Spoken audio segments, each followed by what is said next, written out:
श्री पुरुषोत्तम स्तोत्रम्। नमस्ते भगवान् देवं लोकनाथ जगत्पते क्षीरोदवासिनं देवं शेषभोगानुसायिनं वरं वरेण्यं वरदं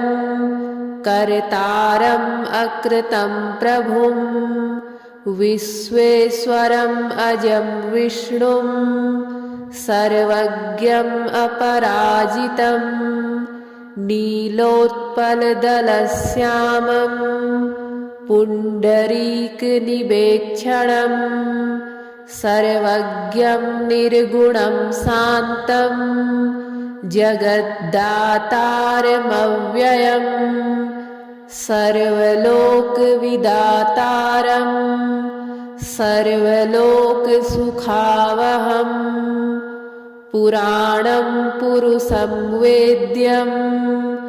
व्यक्ताव्यक्तं सनातनं परवराणां सृष्टानां लोकनाथं जगद्गुरुं श्रीवत्सोरस्कसंयुक्तं वनमालाविभूषितं पीतवस्त्रं चतुर्बाहुं शङ्खचक्रगदाधरं हारकीयूरसंयुक्तं मुक्तां गदधारिणं सर्वलक्षणसम्पूर्णं सर्वेन्द्रियविवर्जितं कूटस्थम् अचलं सूक्ष्मं ज्योतिरूपसनातनं भावाभावं विनिर्मुक्तं व्यापिनं प्रकृतेः परं नमस्यामि जगन्नाथम् ईश्वरं सुखदं प्रभुम् इत्येवं धर्मराजस्तु पुरन्याक्रोधसन्निधौ स्तुत्वा नानाविधः स्तोत्रैः प्रणामम् अकरोत् तदा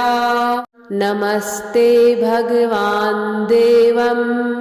लोकनाथ जगत्पते क्षीरोदवासिनं देवं शेषभोगानुसायिनं वरं वरेण्यं वरदं कर्तारम् अकृतं प्रभुं विश्वेश्वरम् अजं विष्णुं सर्वज्ञम् अपराजितं नीलोत्पलदलश्यामं पुण्डरीकनिवेक्षणं सर्वज्ञं निर्गुणं शान्तं जगद्दातारमव्ययम् सर्वलोकविदातारं सर्वलोकसुखावहं पुराणं पुरुषं वेद्यं व्यक्ताव्यक्तं सनातनं परवराणां सृष्टानां लोकनाथं जगद्गुरुं श्रीवत्सोरस्कसंयुक्तं वनमालाविभूषितं पीतवस्त्रं चतुर्बाहुं शङ्खचक्रगदाधरं हारकीयूरसंयुक्तं मुक्तां गदधारिणं सर्वलक्षणसम्पूर्णं सर्वेन्द्रियविवर्जितं कूटस्थम् अचलं सूक्ष्मं ज्योतिरूपसनातनं भावाभावं विनिर्मुक्तं व्यापिनं प्रकृतेः परं नमस्यामि जगन्नाथम् ईश्वरं सुखदं प्रभुम् इत्येवं धर्मराजस्तु पुरन्याक्रोधसन्निधौ स्तुत्वा नानाविधः स्तोत्रैः प्रणामम् अकरोत्तदा नमस्ते भगवान् देवं लोकनाथ जगत्पते क्षीरोदवासिनं देवं शेषभोगानुसायिनं वरं वरेण्यं वरदं कर्तारम् अकृतं प्रभुं विश्वेश्वरम् अजं विष्णुं सर्वज्ञम् अपराजितं नीलोत्पलदलश्यामं पुण्डरीकनिवेक्षणं सर्वज्ञं निर्गुणं शान्तं जगद्दातारमव्ययम् सर्वलोकविदातारं सर्वलोकसुखावहम् पुराणं पुरुषं वेद्यं व्यक्ताव्यक्तं सनातनं परवराणां सृष्टानां लोकनाथं जगद्गुरुं श्रीवत्सोरस्कसंयुक्तं वनमालाविभूषितं पीतवस्त्रं चतुर्बाहुं शङ्खचक्रगदाधरं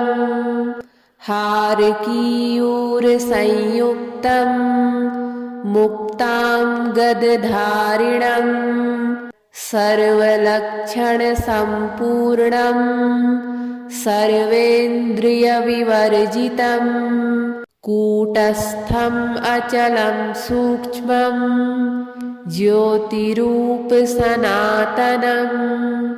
भावाभावं विनिर्मुक्तं व्यापिनं प्रकृतेः परं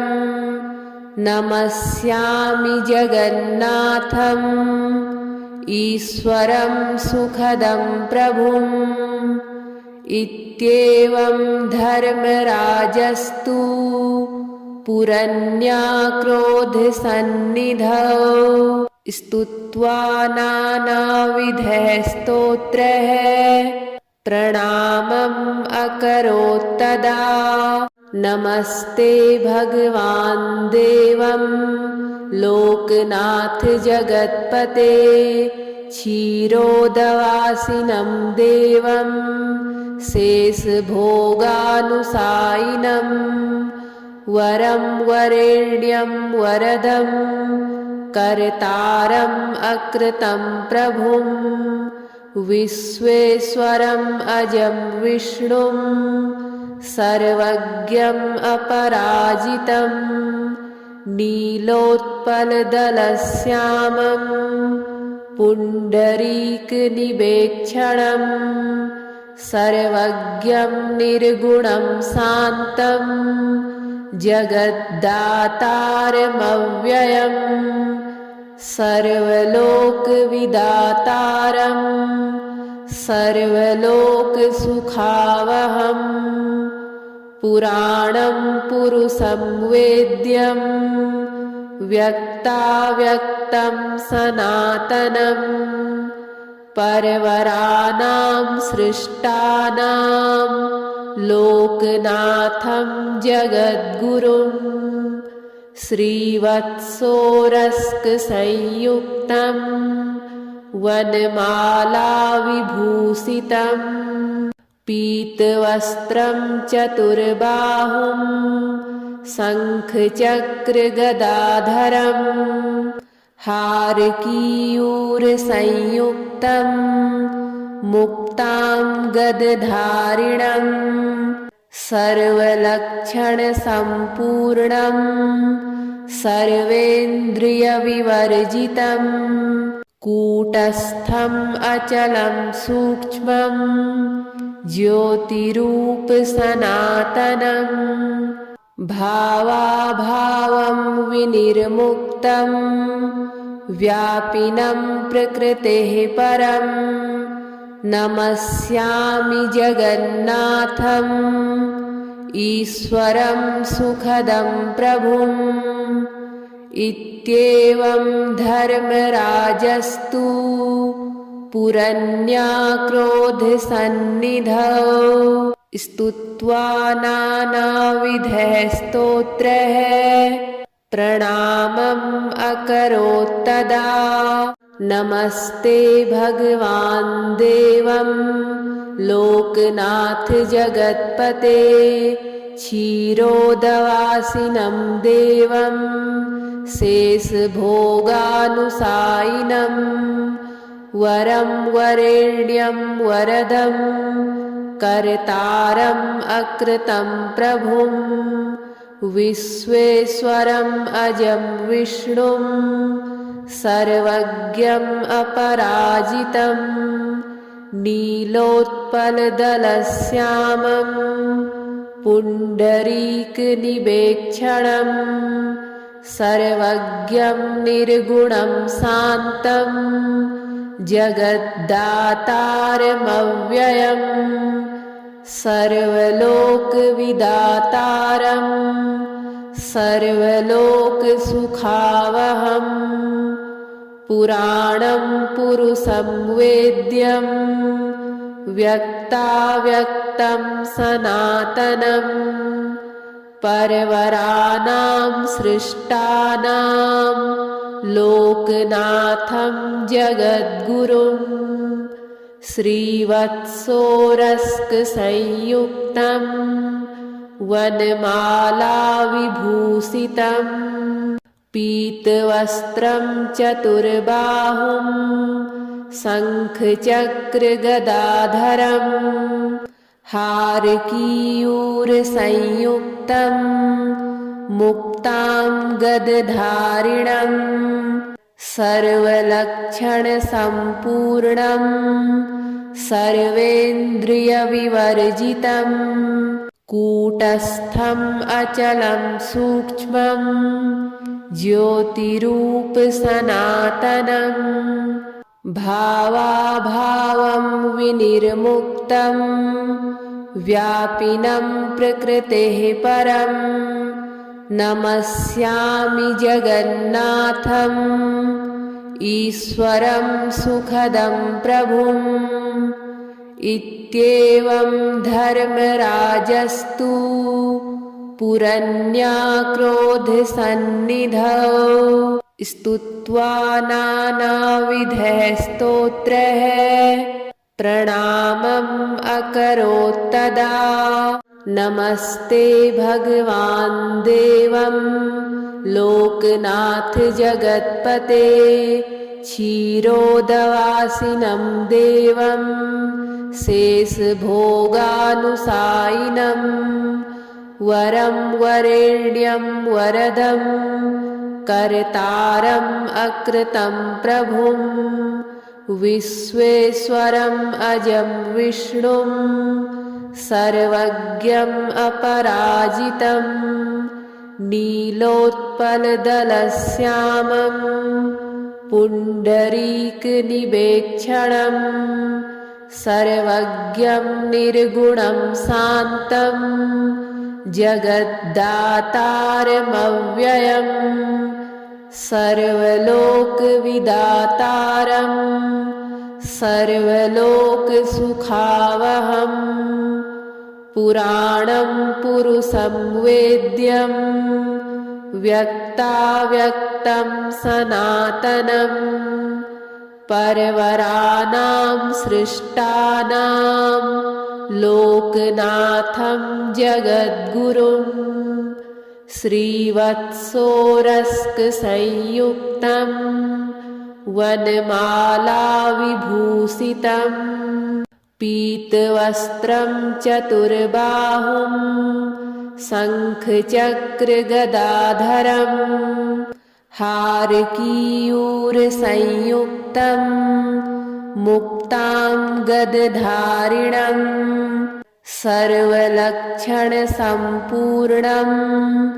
सर्वेन्द्रियविवर्जितं कूटस्थम् अचलं सूक्ष्मं ज्योतिरूपसनातनम् भावाभावं विनिर्मुक्तं व्यापिनं प्रकृतेः परम् नमस्यामि जगन्नाथम् ईश्वरं सुखदं प्रभुम् इत्येवं धर्मराजस्तु पुरन्याक्रोधसन्निधौ स्तुत्वा नानाविधः स्तोत्रैः प्रणामम् अकरोत्तदा नमस्ते भगवान् देवं लोकनाथ जगत्पते क्षीरोदवासिनं देवं शेषभोगानुसायिनं वरं वरेण्यं वरदं कर्तारम् अकृतं प्रभुं विश्वेश्वरम् अजं विष्णुं सर्वज्ञम् अपराजितं नीलोत्पलदलश्यामं पुण्डरीकनिवेक्षणं सर्वज्ञं निर्गुणं शान्तं जगद्दातारमव्ययम् सर्वलोकविदातारं सर्वलोकसुखावहम् पुराणं पुरुषं वेद्यं व्यक्ताव्यक्तं सनातनं परवराणां सृष्टानां लोकनाथं जगद्गुरुं श्रीवत्सोरस्कसंयुक्तं वनमालाविभूषितं पीतवस्त्रं चतुर्बाहुं शङ्खचक्रगदाधरं हारकीयूरसंयुक्तं मुक्तां गदधारिणं सर्वलक्षणसम्पूर्णं सर्वेन्द्रियविवर्जितं कूटस्थम् अचलं सूक्ष्मं ज्योतिरूपसनातनं भावाभावं विनिर्मुक्तं व्यापिनं प्रकृतेः परं नमस्यामि जगन्नाथम् ईश्वरं सुखदं प्रभुम् इत्येवं धर्मराजस्तु पुरन्याक्रोधसन्निधौ स्तुत्वा नानाविधः स्तोत्रैः प्रणामम् अकरोत्तदा नमस्ते भगवान् देवं लोकनाथ जगत्पते क्षीरोदवासिनं देवं शेषभोगानुसायिनं वरं वरेण्यं वरदं कर्तारम् अकृतं प्रभुं विश्वेश्वरम् अजं विष्णुं सर्वज्ञम् अपराजितं नीलोत्पलदलश्यामं पुण्डरीकनिवेक्षणं सर्वज्ञं निर्गुणं शान्तं जगद्दातारमव्ययम् सर्वलोकविदातारं सर्वलोकसुखावहम् पुराणं पुरुषं वेद्यं व्यक्ताव्यक्तं सनातनं परवराणां सृष्टानां लोकनाथं जगद्गुरुं श्रीवत्सोरस्कसंयुक्तं वनमालाविभूषितं पीतवस्त्रं चतुर्बाहुं शङ्खचक्रगदाधरं हारकीयूरसंयुक्तं मुक्तां गदधारिणं सर्वलक्षणसम्पूर्णं सर्वेन्द्रियविवर्जितं कूटस्थम् अचलं सूक्ष्मं ज्योतिरूपसनातनं भावाभावं विनिर्मुक्तं व्यापिनं प्रकृतेः परं नमस्यामि जगन्नाथम् ईश्वरं सुखदं प्रभुम् इत्येवं धर्मराजस्तु पुरन्याक्रोधसन्निधौ स्तुत्वा नानाविधः स्तोत्रैः प्रणामम् अकरोत्तदा नमस्ते भगवान् देवं लोकनाथ जगत्पते क्षीरोदवासिनं देवं शेषभोगानुसायिनं वरं वरेण्यं वरदं कर्तारम् अकृतं प्रभुं विश्वेश्वरम् अजं विष्णुं सर्वज्ञम् अपराजितं नीलोत्पलदलश्यामं पुण्डरीकनिवेक्षणं सर्वज्ञं निर्गुणं शान्तं जगद्दातारमव्ययम् सर्वलोकविदातारं सर्वलोकसुखावहम् पुराणं पुरुषं वेद्यं व्यक्ताव्यक्तं सनातनं परवराणां सृष्टानां लोकनाथं जगद्गुरुं श्रीवत्सोरस्कसंयुक्तं वनमालाविभूषितं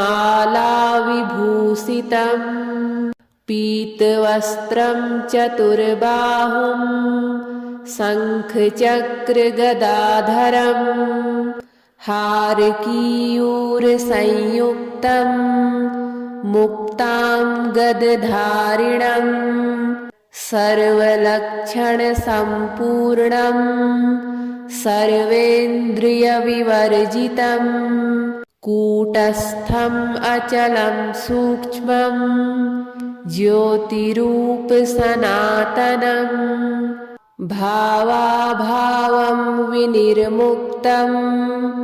व्यापिनं प्रकृतेः परं नमस्यामि जगन्नाथम् ईश्वरं सुखदं प्रभुम् इत्येवं धर्मराजस्तु पुरन्याक्रोधसन्निधौ स्तुत्वा नानाविधः स्तोत्रैः प्रणामम् अकरोत्तदा नमस्ते भगवान् देवं लोकनाथ जगत्पते क्षीरोदवासिनं देवं शेषभोगानुसायिनं वरं वरेण्यं वरदं कर्तारम् अकृतं प्रभुं विश्वेश्वरम् अजं विष्णुं सर्वज्ञम् अपराजितं नीलोत्पलदलश्यामं पुण्डरीकनिवेक्षणं सर्वज्ञं निर्गुणं शान्तं जगद्दातारमव्ययम् सर्वलोकविदातारं सर्वलोकसुखावहम् पुराणं पुरुषं वेद्यं व्यक्ताव्यक्तं सनातनं परवराणां सृष्टानां लोकनाथं जगद्गुरुं श्रीवत्सोरस्कसंयुक्तं वनमालाविभूषितं पीतवस्त्रं चतुर्बाहुं शङ्खचक्रगदाधरं हारकीयूरसंयुक्तं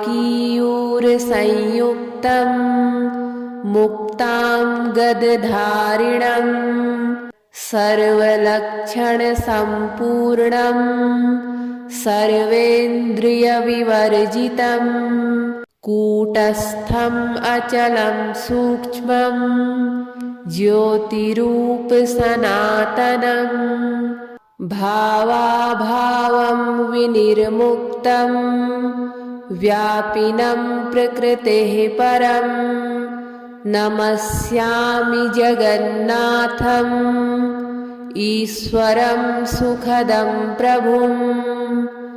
इत्येवं धर्मराजस्तु पुरन्याक्रोधसन्निधौ स्तुत्वा नानाविधः स्तोत्रैः प्रणामम् अकरोत्तदा नमस्ते भगवान् देवं लोकनाथ जगत्पते क्षीरोदवासिनं देवं शेषभोगानुसायिनं वरं वरेण्यं वरदं कर्तारम् अकृतं प्रभुं विश्वेश्वरम् अजं विष्णुं सर्वज्ञम् अपराजितं नीलोत्पलदलश्यामं पुण्डरीकनिवेक्षणं सर्वज्ञं निर्गुणं शान्तं जगद्दातारमव्ययं सर्वलोकविदातारं सर्वलोकसुखावहम् पुराणं पुरुषं वेद्यं व्यक्ताव्यक्तं सनातनं परवराणां सृष्टानां लोकनाथं जगद्गुरुं श्रीवत्सोरस्कसंयुक्तं वनमालाविभूषितं पीतवस्त्रं चतुर्बाहुं शङ्खचक्रगदाधरं हारकीयूरसंयुक्तं मुक्तां गदधारिणं सर्वलक्षणसम्पूर्णं सर्वेन्द्रियविवर्जितं कूटस्थम् अचलं सूक्ष्मं ज्योतिरूपसनातनं भावाभावं विनिर्मुक्तं व्यापिनं प्रकृतेः परं नमस्यामि जगन्नाथम् ईश्वरं सुखदं प्रभुम् इत्येवं धर्मराजस्तु पुरन्याक्रोधसन्निधौ स्तुत्वा नानाविधः स्तोत्रैः प्रणामम् अकरोत्तदा नमस्ते भगवान् देवं लोकनाथ जगत्पते क्षीरोदवासिनं देवं शेषभोगानुसायिनं वरं वरेण्यं वरदं कर्तारम् अकृतं प्रभुं विश्वेश्वरम् अजं विष्णुं सर्वज्ञम् अपराजितं नीलोत्पलदलश्यामं पुण्डरीकनिवेक्षणं सर्वज्ञं निर्गुणं शान्तं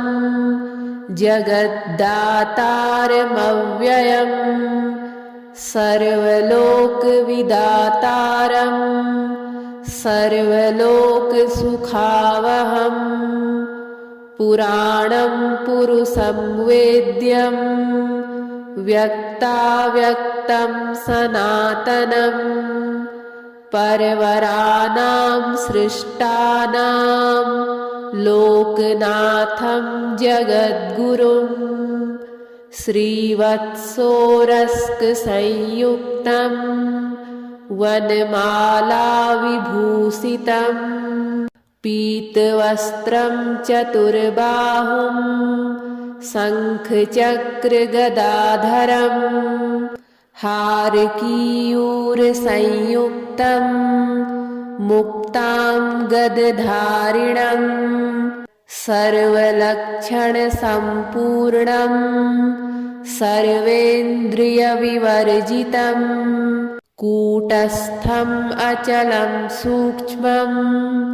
ज्योतिरूपसनातनं भावाभावं विनिर्मुक्तं व्यापिनं प्रकृतेः परं नमस्यामि जगन्नाथम् ईश्वरं सुखदं प्रभुम् इत्येवं धर्मराजस्तु पुरन्याक्रोधसन्निधौ स्तुत्वा नानाविधः स्तोत्रैः प्रणामम् अकरोत्तदा नमस्ते भगवान् देवं लोकनाथ जगत्पते क्षीरोदवासिनं देवं शेषभोगानुसायिनं वरं वरेण्यं वरदं कर्तारम् अकृतं प्रभुं विश्वेश्वरम् अजं विष्णुं सर्वज्ञम् अपराजितं नीलोत्पलदलश्यामं पुण्डरीकनिवेक्षणं सर्वज्ञं निर्गुणं शान्तं जगद्दातारमव्ययं सर्वलोकविदातारं सर्वलोकसुखावहं पुराणं पुरुषं वेद्यं व्यक्ताव्यक्तं सनातनं परवरानां सृष्टानां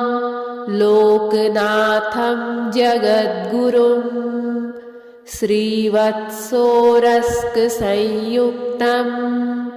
वनमालाविभूषितं पीतवस्त्रं चतुर्बाहुं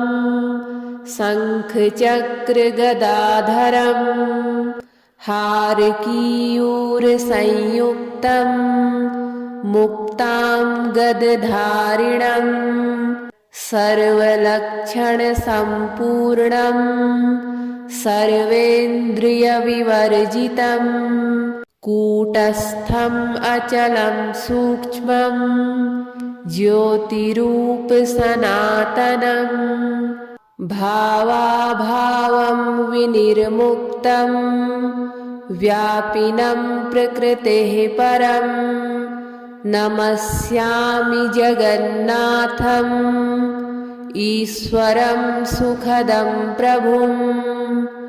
इत्येवं धर्मराजस्तु पुरन्याक्रोधसन्निधौ स्तुत्वा नानाविधः स्तोत्रैः प्रणामम् अकरोत्तदा नमस्ते भगवान् देवं लोकनाथ जगत्पते क्षीरोदवासिनं देवं शेषभोगानुसायिनं वरं वरेण्यं वरदं कर्तारम् अकृतं प्रभुं विश्वेश्वरम् अजं विष्णुं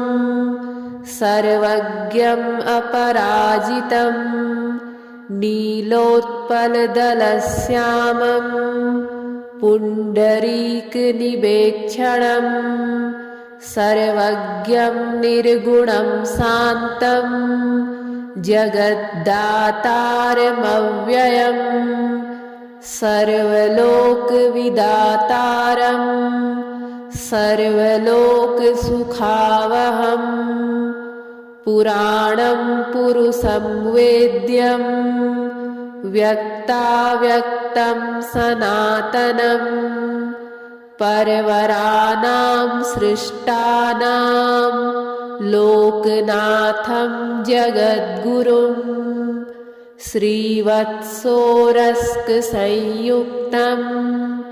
वनमालाविभूषितं पीतवस्त्रं चतुर्बाहुं शङ्खचक्रगदाधरम् हारकीयूरसंयुक्तं मुक्ताङ्गदधारिणं सर्वलक्षणसम्पूर्णं सर्वेन्द्रियविवर्जितं कूटस्थम् अचलं सूक्ष्मं ज्योतिरूपसनातनं भावाभावं विनिर्मुक्तं व्यापिनं प्रकृतेः परं नमस्यामि जगन्नाथम् ईश्वरं सुखदं प्रभुम् इत्येवं धर्मराजस्तु पुरन्याक्रोधसन्निधौ स्तुत्वा नानाविधः स्तोत्रैः प्रणामम् अकरोत्तदा नमस्ते भगवान् देवं लोकनाथ जगत्पते क्षीरोदवासिनं देवं शेषभोगानुसायिनं वरं वरेण्यं वरदं कर्तारम् अकृतं प्रभुं विश्वेश्वरम् अजं विष्णुं सर्वज्ञम् अपराजितं नीलोत्पलदलश्यामं पुण्डरीकनिवेक्षणं सर्वज्ञं निर्गुणं शान्तं जगद्दातारमव्ययम् सर्वलोकविदातारं सर्वलोकसुखावहम् पुराणं पुरुषं वेद्यं व्यक्ताव्यक्तं सनातनं परवराणां सृष्टानां लोकनाथं जगद्गुरुं श्रीवत्सोरस्कसंयुक्तं वनमालाविभूषितं पीतवस्त्रं चतुर्बाहुं शङ्खचक्रगदाधरं हारकीयूरसंयुक्तं मुक्ताङ्गदधारिणं सर्वलक्षणसम्पूर्णं सर्वेन्द्रियविवर्जितं कूटस्थम् अचलं सूक्ष्मं ज्योतिरूपसनातनं भावाभावं विनिर्मुक्तं व्यापिनं प्रकृतेः परं नमस्यामि जगन्नाथम् ईश्वरं सुखदं प्रभुम् इत्येवं धर्मराजस्तु पुरन्याक्रोधसन्निधौ स्तुत्वा नानाविधः स्तोत्रैः प्रणामम् अकरोत्तदा नमस्ते भगवान् देवं लोकनाथ जगत्पते क्षीरोदवासिनं देवं शेषभोगानुसायिनं वरं वरेण्यं वरदं कर्तारम् अकृतं प्रभुं विश्वेश्वरम् अजं विष्णुं सर्वज्ञम् अपराजितं नीलोत्पलदलश्यामं पुण्डरीकनिवेक्षणं सर्वज्ञं निर्गुणं शान्तं जगद्दातारमव्ययम् सर्वलोकविदातारं सर्वलोकसुखावहम् पुराणं पुरुषं वेद्यं व्यक्ताव्यक्तं सनातनं परवराणां सृष्टानां लोकनाथं जगद्गुरुं श्रीवत्सोरस्कसंयुक्तं वनमालाविभूषितं पीतवस्त्रं चतुर्बाहुं शङ्खचक्रगदाधरं हारकीयूरसंयुक्तं मुक्तां गदधारिणं सर्वलक्षणसम्पूर्णं सर्वेन्द्रियविवर्जितं कूटस्थम् अचलं सूक्ष्मं ज्योतिरूपसनातनं भावाभावं विनिर्मुक्तं व्यापिनं प्रकृतेः परं नमस्यामि जगन्नाथम् ईश्वरं सुखदं प्रभुम् इत्येवं धर्मराजस्तु पुरन्याक्रोधसन्निधौ स्तुत्वा नानाविधः स्तोत्रैः प्रणामम् अकरोत्तदा नमस्ते भगवान् देवं लोकनाथ जगत्पते क्षीरोदवासिनं देवं शेषभोगानुसायिनं वरं वरेण्यं वरदं कर्तारम् अकृतं प्रभुं विश्वेश्वरम् अजं विष्णुं सर्वज्ञम् अपराजितं नीलोत्पलदलश्यामं पुण्डरीकनिवेक्षणं सर्वज्ञं निर्गुणं शान्तं जगद्दातारमव्ययम् सर्वलोकविदातारं सर्वलोकसुखावहम् पुराणं पुरुषं वेद्यं व्यक्ताव्यक्तं सनातनं परवराणां सृष्टानां लोकनाथं जगद्गुरुं श्रीवत्सोरस्कसंयुक्तं वनमालाविभूषितं पीतवस्त्रं चतुर्बाहुं शङ्खचक्रगदाधरं हारकीयूरसंयुक्तं मुक्तां गदधारिणं सर्वलक्षणसम्पूर्णं सर्वेन्द्रियविवर्जितं कूटस्थम् अचलं सूक्ष्मं ज्योतिरूपसनातनं भावाभावं विनिर्मुक्तं व्यापिनं प्रकृतेः परं नमस्यामि जगन्नाथम् ईश्वरं सुखदं प्रभुम् इत्येवं धर्मराजस्तु पुरन्याक्रोधसन्निधौ स्तुत्वा नानाविधः स्तोत्रैः प्रणामम् अकरोत्तदा नमस्ते भगवान् देवं लोकनाथ जगत्पते क्षीरोदवासिनं देवं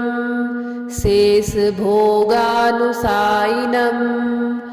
वरं वरेण्यं वरदं कर्तारम् अकृतं प्रभुं विश्वेश्वरम् अजं विष्णुं सर्वज्ञम् अपराजितं नीलोत्पलदलश्यामं पुण्डरीकनिवेक्षणं सर्वज्ञं निर्गुणं शान्तं जगद्दातारमव्ययम् सर्वलोकविदातारं सर्वलोकसुखावहम् पुराणं पुरुषं वेद्यं व्यक्ताव्यक्तं सनातनं परवराणां सृष्टानां लोकनाथं जगद्गुरुं श्रीवत्सोरस्कसंयुक्तं वनमालाविभूषितं पीतवस्त्रं चतुर्बाहुं शङ्खचक्रगदाधरं हारकीयूरसंयुक्तं मुक्तां गदधारिणं सर्वलक्षणसम्पूर्णं सर्वेन्द्रियविवर्जितं कूटस्थम् अचलं सूक्ष्मं ज्योतिरूपसनातनं भावाभावं विनिर्मुक्तं व्यापिनं प्रकृतेः परं नमस्यामि जगन्नाथम् ईश्वरं सुखदं प्रभुम् इत्येवं धर्मराजस्तु पुरन्याक्रोधसन्निधौ स्तुत्वा नानाविधः स्तोत्रैः प्रणामम् अकरोत्तदा नमस्ते भगवान् देवं लोकनाथ जगत्पते क्षीरोदवासिनं देवं शेषभोगानुसायिनं वरं वरेण्यं वरदं कर्तारम् अकृतं प्रभुं विश्वेश्वरम् अजं विष्णुं सर्वज्ञम् अपराजितं नीलोत्पलदलश्यामं पुण्डरीकनिवेक्षणं सर्वज्ञं निर्गुणं शान्तं जगद्दातारमव्ययम् सर्वलोकविदातारं सर्वलोकसुखावहम् पुराणं पुरुषं वेद्यं व्यक्ताव्यक्तं सनातनं परवराणां सृष्टानां लोकनाथं जगद्गुरुं श्रीवत्सोरस्कसंयुक्तं वनमालाविभूषितं पीतवस्त्रं चतुर्बाहुं शङ्खचक्रगदाधरं हारकीयूरसंयुक्तं मुक्तां गदधारिणं सर्वलक्षणसम्पूर्णं सर्वेन्द्रियविवर्जितं कूटस्थम् अचलं सूक्ष्मं ज्योतिरूपसनातनं भावाभावं विनिर्मुक्तं व्यापिनं प्रकृतेः परं नमस्यामि जगन्नाथम् ईश्वरं सुखदं प्रभुम् इत्येवं धर्मराजस्तु पुरन्याक्रोधसन्निधौ स्तुत्वा नानाविधः स्तोत्रैः प्रणामम् अकरोत्तदा नमस्ते भगवान् देवं लोकनाथ जगत्पते क्षीरोदवासिनं देवं शेषभोगानुसायिनं वरं वरेण्यं वरदं कर्तारम् अकृतं प्रभुं विश्वेश्वरम् अजं विष्णुं सर्वज्ञम् अपराजितं नीलोत्पलदलश्यामं पुण्डरीकनिवेक्षणं सर्वज्ञं निर्गुणं शान्तं जगद्दातारमव्ययं सर्वलोकविदातारं सर्वलोकसुखावहं पुराणं पुरुषं वेद्यं व्यक्ताव्यक्तं सनातनं परवराणां सृष्टानां लोकनाथं जगद्गुरुं श्रीवत्सोरस्कसंयुक्तं वनमालाविभूषितं पीतवस्त्रं चतुर्बाहुं शङ्खचक्रगदाधरं हारकीयूरसंयुक्तं मुक्ताङ्गदधारिणं सर्वलक्षणसम्पूर्णं सर्वेन्द्रियविवर्जितं कूटस्थम् अचलं सूक्ष्मं ज्योतिरूपसनातनं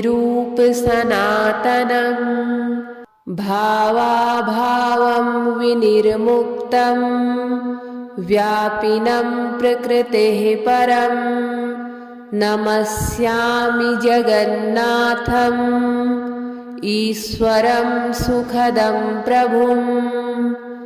इत्येवं धर्मराजस्तु पुरन्याक्रोधसन्निधौ स्तुत्वा नानाविधः स्तोत्रैः प्रणामम् अकरोत् तदा नमस्ते भगवान् देवं लोकनाथ जगत्पते क्षीरोदवासिनं देवं शेषभोगानुसायिनं वरं वरेण्यं वरदं कर्तारम् अकृतं प्रभुं विश्वेश्वरम् अजं विष्णुं सर्वज्ञम् अपराजितं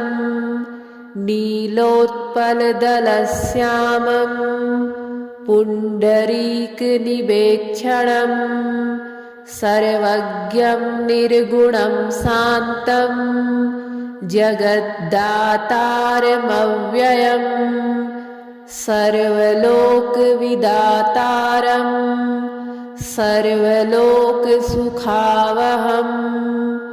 पुराणं पुरुषं वेद्यं व्यक्ताव्यक्तं सनातनं परवराणां सृष्टानां लोकनाथं जगद्गुरुं श्रीवत्सोरस्कसंयुक्तं वनमालाविभूषितं